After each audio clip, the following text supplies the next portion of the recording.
Hi, I'm Marisa Hendron, and I'm here at Cal Andersen Park at the rally for the March Against Monsanto. This is Amy Harris, who is a volunteer for I-522.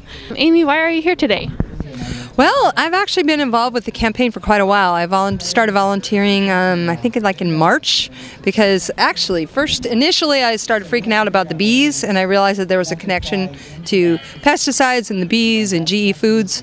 And now, the more I learn, the more, there's so many rabbit holes. There's so many different ways that this affects our life, and I feel the urgency of the issue. I feel like our food system is terribly broken, and we really need to do something about it, and I'm trying to raise awareness about it because the more I talk to people, recently people are beginning to feel like they know more about what a GMO is, but for a long time nobody really knew, and now people not only are learning more about GMOs because everybody's talking about it, they're learning also about the initiative that's on the ballot.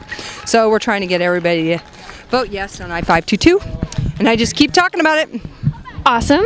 Well, do you want to tell people, maybe clear up some of the confusion around the ballot initiative? Well, I feel like it's kind of a simple request, as we have been eating this food since 1994, 1995. I think it's a very simple request that we ask that we actually label it so that people can learn about the fact that it's in their food. Some of the information that's been disseminated by the No on I-522 has been very inaccurate and quite exaggerated as far as the price is concerned. I understand that manufacturers of foods, they change their labels like every 3 months. So they're saying, oh, it's going to be so expensive, but it's really not going to be that expensive. They change their labels all the time.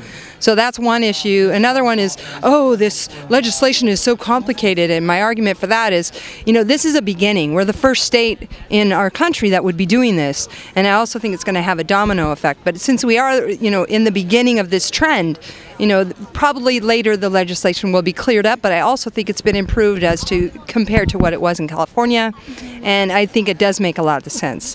I've read through it, and basically, we need to know. We need to know.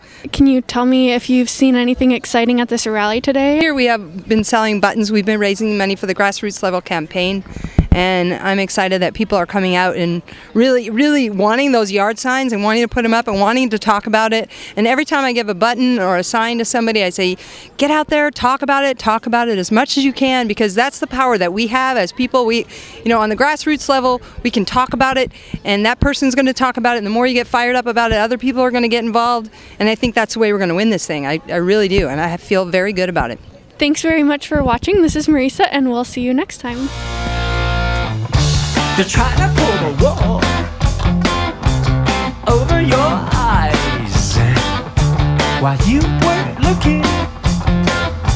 Your dinner was disguised. You won't see it mentioned in the supermarket aisle. It's hiding in the boxes where the GMOs are